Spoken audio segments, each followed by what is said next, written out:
皆さんこんにちは。隠し通路のありかのパチです。2月27日にバイオハザードシリーズ最新作バイオハザードレクイエムが発売されます。バイオハザードといえば世界累計1億8300万本を突破している日本を代表する大人気シリーズです。ですがまだ一度も遊んだことがない方の中にはホラーは苦手だし怖すぎるのは無理。30年も続いているシリーズだから今更ストーリーについていけないかもという不安を持っている人もいるのではないでしょうか。実はバイオハザードはただ怖いだけのゲームではなく謎解きやアクション要素も豊富に盛り込まれた奥深いシリーズです。そして最新作のレクイエムは他の作品を知らない人でも問題なく入り込めるように設計されています。そこで今回はバイオハザードシリーズがどんなゲームなのか、そしてレクイエムがどんな立ち位置の作品なのかを初心者の方にもわかりやすく紹介していきます。それでは始めましょう。まずはバイオシリーズの特徴をストーリー、ホラー、サバイバル、謎解き、アクションの5つに分けて紹介します。まず最初は全体的なストーリーについて。バイオハザードは生物災害をテーマにした物語です。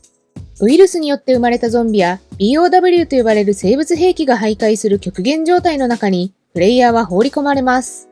しかし、このゲームはただ逃げ回るだけではありません。主人公たちは生き延びるために襲い来る数々の敵と戦い、やがて事件の真相へと迫っていくのです。生き延びるために情報を集めていたはずの主人公たちが、世界規模のバイオテロに立ち向かう存在へと成長していく。このスケールの広がりもシリーズが愛され続ける理由の一つです。バイオハザードの怖さは、ジャンプスケアと呼ばれる、プレイヤーを急に驚かせる演出がメインではありません。その正体は、じわじわと心を追い詰める緊張感にあります。例えば、暗い廊下で物音がするのに、すぐには何も起きないとき。この何も起きない時間に膨らむ不安が産地をじわじわ削っていきます。敵の造形も単なるモンスターではなく、人間の面影をリアルに残しており、本能的な拒否感を刺激します。さらに RE2 のタイラントのように通常攻撃では倒せず、必要に追いかけてくる存在から逃げ回るだけという緊迫感もより一層の恐怖をかき立てます。壁越しに響くドシンドシンという重い足音が姿が見えなくても音だけで存在を感じさせ、プレイヤーを精神的に追い詰めてくるのです。知覚、聴覚、心理のすべてを使って逃げ場を失っていく感覚。この終わらない不安感こそがバイオのホラーの真骨頂です。バイオハザードを語る上で欠かせないもう一つの柱がサバイバル要素です。バイオにおけるサバイバルとして重要なのはリソース管理です。弾薬も回復アイテムも有限のため、プレイヤーは常に選択を迫られます。敵を倒すのか逃げるのか、回復すべきタイミングはいつか、この選択の重さこそがサバイバルの本質です。また、複雑なマップを探索するときは、敵の配置や最短ルートを覚えることも生存のための大切な戦略です。レベルを上げて無双するのではなく、不利な状況を知恵と工夫でどうやりくりするか、このギリギリの緊張感がプレイヤーに行き着く暇も与えません。バイオハザードの大きな特徴の一つは謎解きです。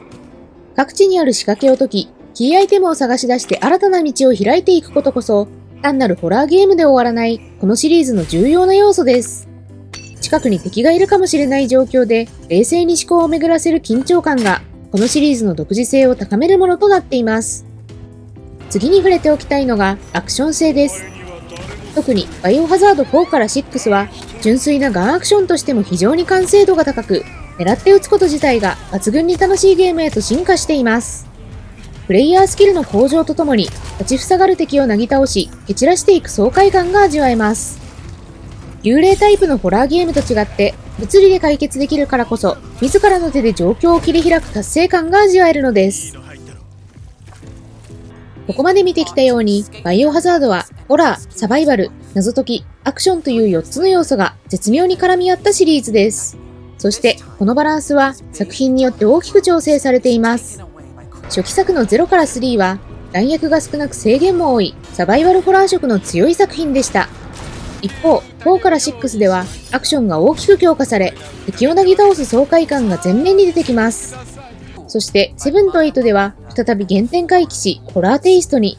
特に7では一人称視点で徹底した恐怖体験が追求されました。このようにバイオシリーズはホラーとアクションのバランスを変えながら進化してきました。ホラーが苦手だからと敬遠するのではなく、自分にぴったりのバランスの作品を探してみるのも一興です。では、最新作、バイオハザードレクイエムは、シリーズの中でどのような立ち位置にあるのでしょうか。本作はサバイバルホラーとアクションのバランスを再構築した作品です。怖さに振り切るわけでもアクション一辺倒でもなく、両方を高い水準で融合させた現代バイオの集大成とも言えます。その鍵となるのがグレースとレオンによるダブル主人公性です。FBI 分析官グレースのパートでは RE2 や7のような緊張感重視のサバイバルホラーが描かれます。戦闘経験のない彼女は乏しい弾薬で敵から逃げながら生き延びることを目指します。一方、レオンのパートでは RE4 譲りの戦略的なアクションが展開します。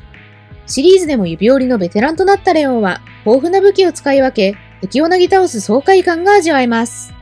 ホラーゲームならではの怖さを味わえるグレース編と、その恐怖を打ち消すように爽快なアクションが楽しめるレオン編。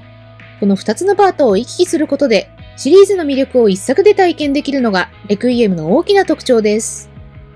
多くの初心者の方が気になるのは、過去作をプレイしていないと楽しめないのではという点だと思います。結論から言うと、過去作を知らなくても問題ありません。開発陣もシリーズ未経験者でも理解できるように作っていると明言しています。その理由が新主人公グレースの存在です。彼女はゾンビもバイオテロも初体験。物語はグレースの視点で進むため、プレイヤーも彼女と一緒に世界観を理解できる設計になっています。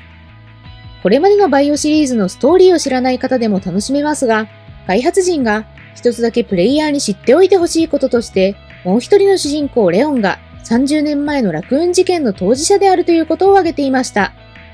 新人のグレースと過去を背負ったレオン。この2つの視点があるからこそ、未経験者でも自然に物語へ入り込めます。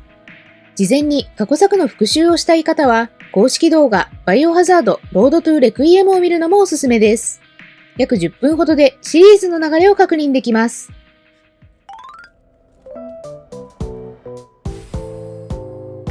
今回はバイオハザードシリーズの特徴とシリーズにおけるバイオハザードレクイエムの立ち位置をご紹介しました。本作は RE2 や7の濃密なホラーと RE4 の戦略的アクションの両方を楽しめる作品です。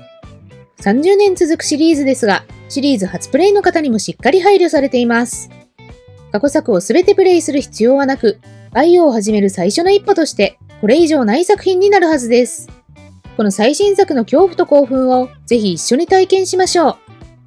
このチャンネルでは今後もゲームのお役立ち情報をアップしていきますので、よければチャンネル登録と高評価、そしてハイプをよろしくお願いします。